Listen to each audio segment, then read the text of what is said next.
यूसुफ जी देखिए, ये जो आपने जैसे कहा अपने उसमें शुरुआत में, ये कोई मामला 1 महीने पुराना नहीं है और ना ही ये 4 महीने पुराना मामला है। ये 3 साल पुराना मामला है।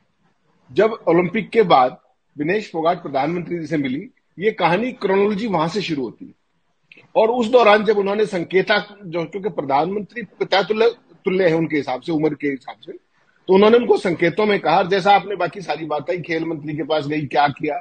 और उसमें सबसे जो दुर्भाग्यपूर्ण बात थी वो ये थी कि वो जो बात उन्होंने खेल मंत्री को कही, वो सारी बातें ब्रजभूषण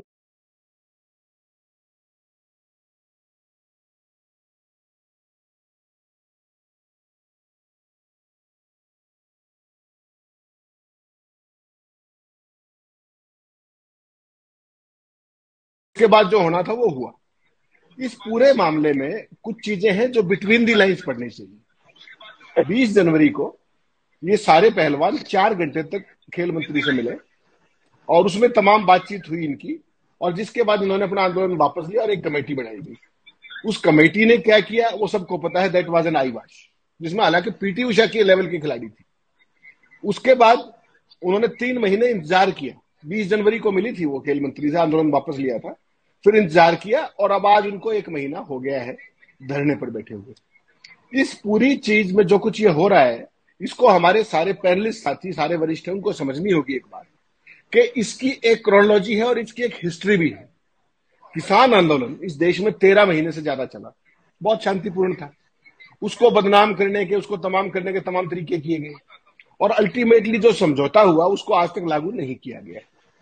और उसका, जो कि किसान तो पूरे देश का पेट भरता है, उसका भारतीय जनता पार्टी को कोई नुकसान नहीं हुआ उत्तर प्रदेश के चुनाव में भी और अदरवाइज भी। क्यों? क्योंकि वहां पर उन्होंने धर्म का मुलम्मा चढ़ा दिया और उसके बाद सारे किसान ना होकर के कुछ और हो गए और सक्सेसफुली वो मॉडल कामयाब रहा। आज तक किसानों की कोई मांग पूरी नहीं हुई जो उस टाइम पर समझौता हुआ था। आज जो पहलवानों के साथ हो रहा है, ये पहलवान, आप जो आज इंडिया गेट पे फोटो देख रहे थे ना सारे, ये इतना छोटा मत मानिए इसको। 2014 का आपको याद होगा, अन्ना आंदोलन के दौरान में ऐसे ही झंडे उठे थे और मोदी जी को आज के मुकाम तक ताकत देकर के जो करने वाला वो इस देश का युवा वर्ग है। ये महिला पहलवान कोई विनेश फोगाट या साक्षी मलिक या बजरंग पुनिया नहीं है। ये इस पूरे देश के यूथ को रिप्रेजेंट करते हैं यूसुफ जी। और यूथ सबसे जल्दी आपकी बातों में आता है और सबसे जल्दी बागी भी होता है, क्योंकि डेस्परेशन होती है उसके अंदर। ये बात ये लोग नहीं समझ रहे कि जब प्रधानमंत्री इतने बड़े बड़े दावे बंगलौर में कर रहे थे नारी सशक्तिकरण के, उस टाइम जो सबसे सशक्त महिलाएं हैं, अदरवाइज फाइनेंशियली भी, आत्मनिर्भरता के हिसाब से भी, पूरी दुनिया में जिनका नाम है, विनेश फोगाट, साक्षी मलिक और तमाम पहलवान, वो जंतर मंत्र पर बैठी हुई थी। और बीजेपी इसको माने ना माने, लेकिन कर्नाटक ने यह बताया कि महिलाओं ने उनको वोट नहीं दिया जो वो उम्मीद कर रहे थे। तो इसको इस रूप में मान लेना कि इन पहलवानों को बैठने तो कोई फर्क नहीं पड़ता और हमारे लिए एक सांसद जरूरी है, इस बात को बीजेपी को रिपेंट करना पड़ेगा, एक बात। दूसरा, इसको आप केवल यहीं तक सीमित मत कीजिए। हरियाणा में भी एक ऐसा ही कांड हुआ। एक एथलीट थी, उसके साथ एक खेल मंत्री ने, एक मंत्री जो थे, उन्होंने 2 जनवरी को उनके खिलाफ एफआईआर दर्ज हुई थी, उससे पहले ही होगी थी। उनको खिलाफ एफआईआर दर्ज हुई चंडीगढ़ पुलिस की। उसमें आज तक क्या हुआ भगवान जाने, कुछ नहीं हुआ उसमें, कोई अरेस्ट नहीं हुई, कोई चक्कर नहीं। और उसके बाद जो सबसे इंटरेस्टिंग बात हुई, जो हरियाणा सरकार है, ये घटना चंडीगढ़ की है और हरियाणा सरकार मंत्री के आग्रह पर, जो आरोपित है उसके आग्रह पर एक एसआईटी बनाती है। क्या आपने कभी सुना है?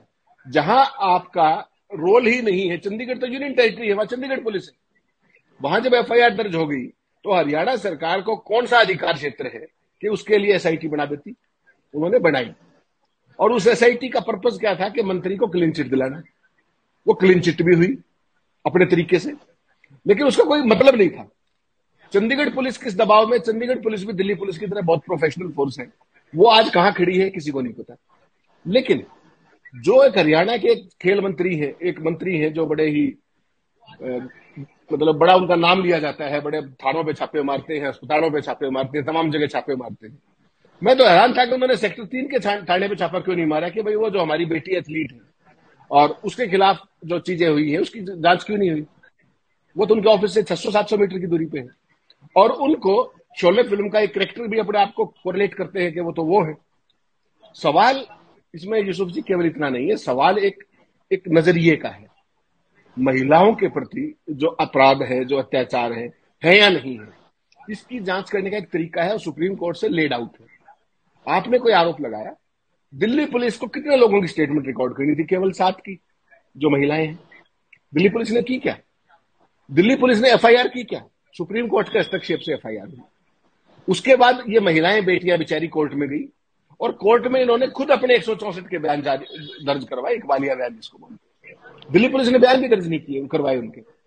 और उसके बाद आज मेरी एक डीजीपी लेवल के अफसर जो सर्विंग है उनसे बात हो रही थी, उन्होंने कहा साहब इस तरह के केसेस में, चाहे वो एथलीट का मामला हो, चाहे ये साक्षी मलिक और पहलवानों का मामला हो, इसमें हमें बयान दर्ज करके सबूत जुटाने में 10 से 15 दिन लगते हैं। अगर कोई दोषी है तो हम चार्जशीट फाइल कर देते हैं, अगर दोषी नहीं है तो हम एक्विटल फाइल कर देते हैं। इसमें तो कोई लंबी चौड़ी बात नहीं थी। क्या दिल्ली पुलिस ने कितनी बार जो आरोपी थे उसको बुलाया? चंडीगढ़ पुलिस ने क्या किया? देखिए, सिस्टम देश के अंदर बहुत 70 साल 75 साल की तपस्या के बाद बना है। उसमें आप 2 अपने प्रिय व्यक्तियों को बचाने के लिए उस सिस्टम को तबाह नहीं कर सकते। न्यायपालिका डायरेक्टली इन्वॉल्व है, पुलिस डायरेक्टली इन्वॉल्व है, देश की बेटियों के मान सम्मान की बात है। आप किस चीज से खेल रहे हैं? आप इन बच्चियों से नहीं खेल रहे, आप नैतिकता के साथ खेल रहे हैं। और जब आप किसी पद पे होते हैं, चाहे आप मंत्री हो, चाहे आप सांसद हो, चाहे कोई भी चीज हो, आप किस चीज की शपथ लेते हैं? देश के संविधान की। क्या संविधान की पालना वो सांसद कर रहे हैं? क्या संविधान की पालना वो मंत्री कर रहे हैं या उनके संरक्षक कर रहे हैं? सवाल ये है। बेटियां बैठी, उनके रात को आपने बेड नहीं पहुंचने दिया, उनके खाने को रोका गया, उनके साथ तमाम तरह की जातियां और बदतमीजियां की गई। क्या पुलिस का ये रोल है? दिल्ली पुलिस तो देश की सबसे प्रोफेशनल फोर्स थी। आप उसकी जो विश्वसनीयता है, जो उसकी क्रेडिबिलिटी है और जो उसका प्रोफेशनलिज्म है, उसको तार तार क्यों कर रही है सरकार? देखिए, प्रधानमंत्री जी बहुत बड़े लीडर हो सकते हैं, वो ये तो कह ही सकते हैं कि इनको न्याय, दूध का दूध और पानी का पानी कर दीजिए। आप कहिए ना कि हमने जांच कर ली और इन बच्चियों के आरोप निराधार है, कहिए, हिम्मत कीजिए। आप वो भी नहीं कर रहे। हरियाणा में जो एथलीट है, उसका जब विपक्ष ने इस्तीफा मांगा मंत्री का, तो जो उसके संरक्षक है वो विधानसभा में टेबल पे 3 बार मुक्के मार के कहते हैं कि नहीं हटाएंगे, नहीं हटाएंगे, नहीं हटाएंगे। ये किस चीज की ताकत है? न्याय की ताकत नहीं है, ये सत्ता का दंभ है। और दंभ तो इतिहास बताता है कि लंकेश का भी नहीं चला। यूसुफ जी, कुल मिला के कहानी इतनी है कि आज वो बच्चे इतने दिन से मांग कर रही थी कि इनका नार्को करा दीजिए। नार्को कराना पुलिस का काम है, मेरा और आपका नहीं है। और सांसद महोदय कहते हैं कि इनका भी करवाइए।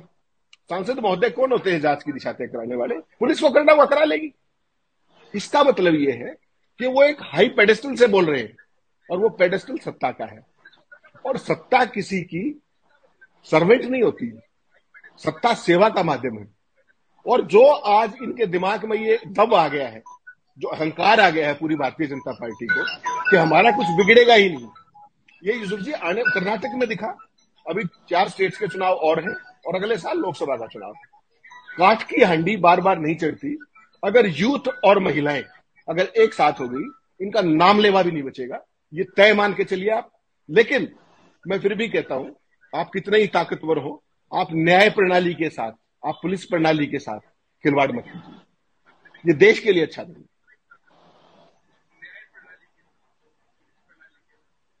हेमंत जी, बहुत शुक्रिया आपका। आपने बहुत सारी बातें रखी और खास तौर से हेमंत जी, आपने जिस घटना का जिक्र किया है, हरियाणा की घटना का, जिसमें जो